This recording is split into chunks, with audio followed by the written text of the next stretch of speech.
ഈ കിടക്കുന്നത് ഹ്യൂണ്ടായി ഓറയുടെ ഏറ്റവും ബേസ് മോഡലാണ്. അതായത് CNG വെർഷൻ കൂടെയാണ് ഇന്ന് നമ്മുടെ കൂടെ ഉള്ളത്. CNGയിലേക്ക് വരുന്ന സമയത്ത് നമുക്ക് ടാക്സി പെർമിറ്റിൽ എടുക്കാൻ പറ്റുന്ന ഒരു വാഹനമാണ്.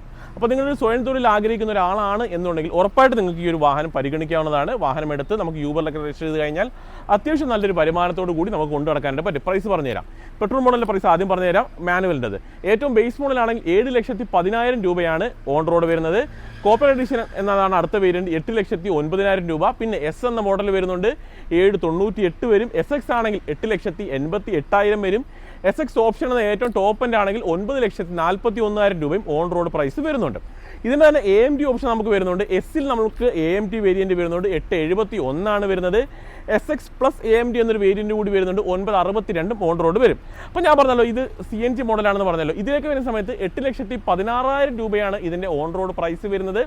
പിന്നെ എസ്സിൽ തന്നെ CNG എന്നൊരു വേരിയൻറ്റ് വരുന്നുണ്ട്, അതിന് 9 ലക്ഷം വരുന്നുണ്ട്. SX CNG ആണെന്നുണ്ടെങ്കിൽ 9,91,000 രൂപയും ഈ ഒരു വാഹനത്തിന് ഓൺ റോഡ് പ്രൈസ് വരുന്നുണ്ട്. പിന്നെ അത് ഒരുപാട് ഫീച്ചേഴ്സ് വരുന്നില്ല, ജസ്റ്റ് മിനിമലായിട്ടുള്ള ഫീച്ചേഴ്സ് മാത്രമേ നമുക്ക് വരുന്നുള്ളൂ. ഇപ്പോൾ ഫ്രണ്ട് നോക്കി കഴിഞ്ഞാൽ നോർമൽ ഹാലൻ ടൈപ്പാണ് ഇതിൻ്റെ എല്ലാം യൂണിറ്റ് വരുന്നത്. ഗ്രില്ലൊക്കെ നോക്കി കഴിഞ്ഞാൽ നല്ല ബ്ലാക്ക് ഫിനിഷിൽ തന്നെയാണ് ഗ്രില്ല് കൊടുത്തിട്ടുള്ളത്. വേറെ കാര്യങ്ങളൊന്നുമില്ല നമുക്ക് ഫ്രണ്ട് പോർഷൻ പറയാനായിട്ട്.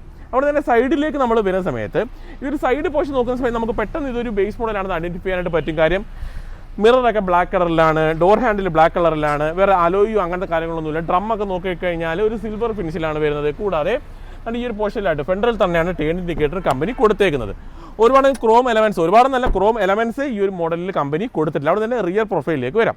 റിയർ പ്രൊഫൈലാണ് ഈ ഒരു പോർഷനിലാണ് ചെറിയ ഗ്ലോസി ഫിനിഷ്, ഒരു പിയാനോ ബ്ലാക്ക് ഫിനിഷ് കൊടുത്തിട്ടുള്ളതായിട്ട് കാണാം. പിന്നെ ഹൈ മൗണ്ട് സ്റ്റോപ്പ് ലാമ്പൊക്കെ വരുന്നുണ്ട്, ഓറയുടെ ഒരു ബ്രാൻഡിങ്ങും അതുപോലെ ഹ്യൂണ്ടയുടെ ലോഗോയും. ഈ ഒരു റിയർ പ്രൊഫൈൽ കുറച്ച് മനോഹരമാണ് കാണുന്നതിനൊരു കാര്യം. അത്യാവശ്യം ക്രോം എലമെൻറ്റ്സ്, റിവേഴ്സ് സെൻസറൊക്കെ കൊടുത്തിട്ടുള്ളതായിട്ട് നമുക്ക് കാണാനായിട്ട് പറ്റുന്നുണ്ട്. ജസ്റ്റ് ബൂട്ട് ഓപ്പൺ ചെയ്യാൻ കണ്ട ഏകദേശം 28 ലിറ്ററാണ് ഈ വാഹനത്തിന് കമ്പനി പറഞ്ഞിട്ടുള്ള മൈലേജ്. മോശം പോലത്തെ മൈലേജും ഈ ഒരു മോഡലിൽ നമുക്ക് കിട്ടും. അവിടെ നിന്ന് അകത്തേക്ക് വരാം. അകത്തേക്ക് വരുന്ന സമയത്ത് നമുക്ക് 2 ഡോർ പവറിൻ്റെ ഈ ഒരു മോഡലിൽ കമ്പനി കൊടുത്തിട്ടുണ്ട്. 2 ഡോർ പവറിൻ്റെ വരുന്നുണ്ട്. സീറ്റ് ഹൈറ്റ് അഡ്ജസ്റ്റ്മെൻറ്റ് നമുക്ക് അവൈലബിൾ ആണ്. സ്റ്റിയറിംഗിൽ കൺട്രോൾസ് കൊടുത്തിട്ടുണ്ട്. സ്റ്റിയറിംഗ് നമുക്ക് ഹൈറ്റ് അഡ്ജസ്റ്റ് ചെയ്യാൻ കഴിയില്ല. 6 എയർ ബാഗ് അവൈലബിൾ ആണ്. ഇൻഫോർട്ടൈൻമെന്റ് സിസ്റ്റം നമ്മൾ എക്സ്ട്രാ ആഡ് ഓൺ ആയിട്ട് ചെയ്യേണ്ടതായിട്ട് വരും. അത്യാവശ്യം സ്പേഷ്യസ് തന്നെയാണ് ഈ ഒരു വാഹനത്തിന്. ക്യാബിനും കാര്യങ്ങളൊക്കെ കൊടുത്തിട്ടുള്ളത് 5 സ്പീഡ് ഗിയർ ബോക്സ് ആണ്.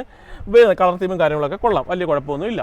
അവിടെ തന്നെ റിയർ സീറ്റിലേക്ക് ഒന്ന് കയറാം. റിയർ സീറ്റിലേക്ക് വരുന്ന സമയത്തും അത്യാവശ്യം തൈ സപ്പോർട്ടും കാര്യങ്ങളൊക്കെ നമുക്ക് കിട്ടുന്നുണ്ട്. അത്യാവശ്യം സ്പേസ് നമുക്ക് അവൈലബിൾ ആണ്. ഡോർ പാഡിലൊക്കെ നോക്കിക്കഴിഞ്ഞാൽ റിയർ പ്രൊഫൈൽ പവറിൻ്റെ ഇല്ല, മാനുവലി വേണം നമ്മൾ കൺട്രോൾ ചെയ്യാനായിട്ട്. അപ്പോൾ കണ്ടല്ലോ, ഇത്രയുമാണ് ഈ ഒരു ഓറ CNGയുടെ വിശേഷങ്ങൾ. അപ്പോൾ നിങ്ങളൊരു സ്വയം തൊഴിൽ അന്വേഷിക്കുന്ന ഒരാളാണെന്നുണ്ടെങ്കിൽ ഉറപ്പായിട്ടും ഈ ഒരു വാഹനം നിങ്ങൾക്ക് പരിഗണിക്കാവുന്നതാണ്.